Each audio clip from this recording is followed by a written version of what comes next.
JJ-Math. Kom ons oefen 'n paar som tot oneindigheid voorbeelde. So, kyk wat 'n vraag jy wil doen en maak seker jy pause, probeer dit self en dan merk jy. En kyk hoe sou dit gegaan het as hierdie in jou toets was. Verstaan jy dit of moet jy dalk weer 'n video kyk? Geniet dit. Vraag 1, bereken die som van die volgende oneindigende reekse. So, al wat ek nodig het as ek kyk na daai formule daarbo is A en R. Ek kan sien A in hierdie geval is minus 64. Ek kan sien R is net 32 op 64, so minus 'n half. Al wat ek hoef te doen is S oneindig is gelyk aan minus 64 op 1 minus 'n half en die antwoord is 42,67, maar negatief. Vraag B. Okay, so ek soek weer eens net R. So ek moet net term 2 en term 1 kry. So kom ons gaan kyk. Term 1 in hierdie geval is 6 mal 3 tot die mag min 2 mal 1. Dit gee vir my 6 op 9, wat ek kan vereenvoudig na 2 op 3 toe. Term 2, 6 mal 3 tot die mag minus 2, en ek sit 'n 2 in pa se plek in. Dit gee vir my 6 op 81, wat dan vereenvoudig na 2 op 27 toe. As ek R wil kry, gaan ek net sê R is gelyk aan term 2 gedeel deur term 1. Dit gee vir my dus 'n 9de. Nou S oneindig gaan dan net wees A op 1 min R. En dit gee dan vir my 'n antwoord van 3 op 4. Dat is hy. Dit is al wat hulle wil hê. So, om my punte te kry, en elkeen van hierdie sal 2 punte tel, so ek gaan 'n punt kry wat ek reg in vervang het, en antwoord. Wat ek reg in vervang het, en antwoord. Hierdie laaste een sal dalk nog 'n punt vertel, omdat jy sigma reg gebruik het, om term 1 en 2 te kry. So, hoeveel het jy uit 2 en uit 3 uit vir hierdie som? Het jy volpunte, of so ietsie wat jy vergeet het? Vraag 2. Skryf die volgende oor as 'n breek deur om gebruik te maak van 'n meetkundige reeks. So wat dit beteken is ek kan hierdie gaan oorskryf as 4.1, want dit herhaal nie, daar's nie 'n repeterende tekentjie daarso nie. Plus 0.023 en dan plus 0.00023 en so voort. So jy kan sien, so in hierdie patroon as ek dit uitmekaar uithaal, skuif alles net 2 plekke na die regterkant of 'n deel met 100 elke keer. En dis dan ook hoe ek A gaan kry. So A is 0.023 en R in hierdie geval as wat 2 goed is wat repeteer, is dit 1 op 100, as dit 3 goed was, is dit 1 op 1000. So, is maklik om te onthou. Ek kan dit ook net so gaan skryf. So dit wil sê S oneindig vir hierdie stuk is 0.023 op 1 minus 0.01. En die antwoord daarvan sal dan wees 23 op 990.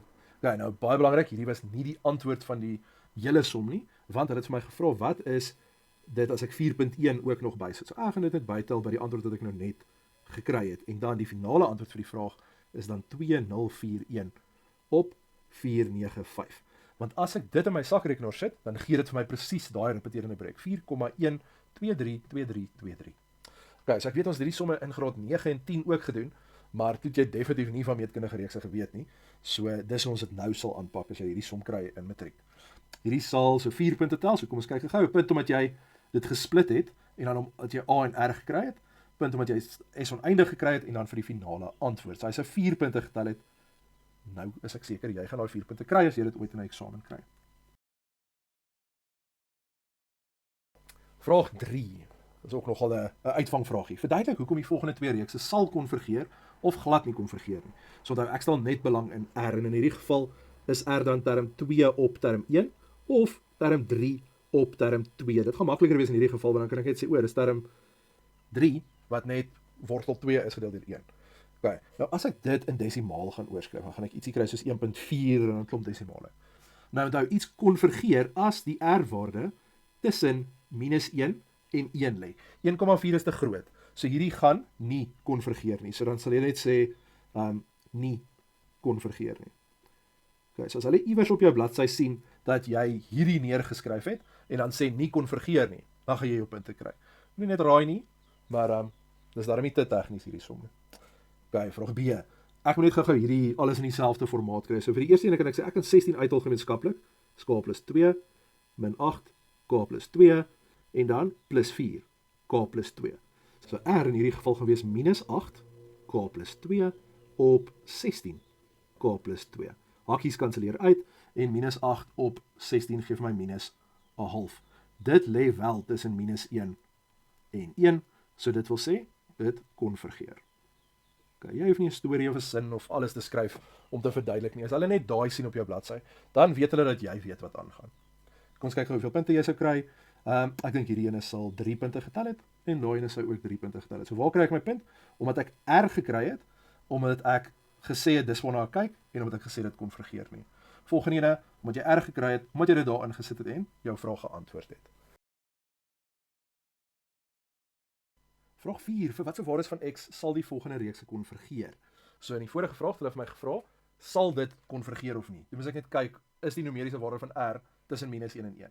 Nou vra ons my, wat moet x wees sodat dit konvergeer? So, ek moet net R kry. So R in hierdie geval is term 2, wat 4 van daai hakies is, op term 1, wat 3 van daai hakies is. 3x min 2, en is 3 van daai hakies. Nou, 3 van hulle, kanselleer 3 van hulle uit, daar bly 1 oor. So dan R is net 3x min 2.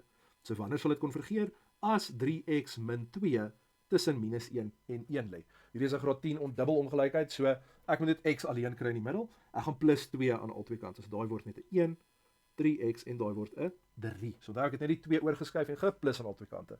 Nou moet ek deel met 3 oral, so x lê tussen 1 en 'n derde. Dit is my finale antwoord. Ek hoef niks verder as daai te doen nie. OK. Vraag B. Weereens, ek soek net term 2 gedeel deur term 1 sodat ek R kan kry. So kom ons kyk gou. Term 1 in hierdie geval sal ek kry as ek 4 in vervang. So 7 min 2x tot die mag 4. Term 2 kry ek as ek dan 5 in vervang. So 7 min 2x tot die mag 5. R in hierdie geval sal dan net wees, as ek daai twee op mekaar sit, gaan ek sien, okay, maar alles is presies dieselfde, dit is net die eksponent wat verander. So dit beteken R is daai hakkie. Nou kom ons skryf dit net heeltemal uit. So die x se kanselleer uit, 4 van daai hakkies kanselleer 4 van daai oor bly, 1 oor. So hierdie sal konvergeer as R tussen minus 1 en 1 lê. Weereens, ek wil x alleen in die middel. So nou gaan ek 7 aftrek aan albei kante. Dis minus 8, minus 2x, en dit is dan minus 6. Nou deel ek met minus 2, so daai word 'n 4, daai word 'n 3, daai word 'n x, maar baie belangrik, rooi ligte moet nou hier aangaan. As jy deel met 'n minus by ongelykhede, dan moet die tekens flip. Alsai. So dit is nou my antwoord, maar wees nice met die persoon wat jou toets gaan merk, skryf dit altyd vir hulle van klein na groot. Ek kan jou beloof, as daai juffrou moeg is en sy het nou al 100 toetse gemerk, gaan sy baie happy wees as jou nou perfek lyk en sy nie hoef te gaan soek vir jou antwoord en so aan nie. Ons eerlik, ons kyk gou waar gaan jy punte kry. Okay, ek dink hierdie somme sal so 3 punte elk tel. Hierdie ene sal dalk 4 tel. So waar gaan jy jou 3 punte kry? Jy gaan definitief 'n punt kry omdat jy R gekry het, omdat jy hom daar ingesit het en vir jou finale antwoord. Hierso sal jy ekstra punt kry omdat jy term 1 en 2 gekry het, omdat jy R gekry het, omdat jy hom invervang het en jou finale antwoord. Daar's hy. Dit is som tot oneindigheid. Hoe was dit vir julle? Ek dink persoonlik dis een van die makliker formules in hierdie hoofstuk. En die vrae wat hulle vra daaroor is nie so moeilik of hulle kan jou nie so maklik uitvang soos met die ander nie. Maar laat weet my asseblief in die comments hoe dit met jou gegaan het. Verstaan jy dit? Wil jy nog somme oefen of gaan jy hierdie sien as free punte in die eksamen? If this video helped you, please like and subscribe. JJ Math.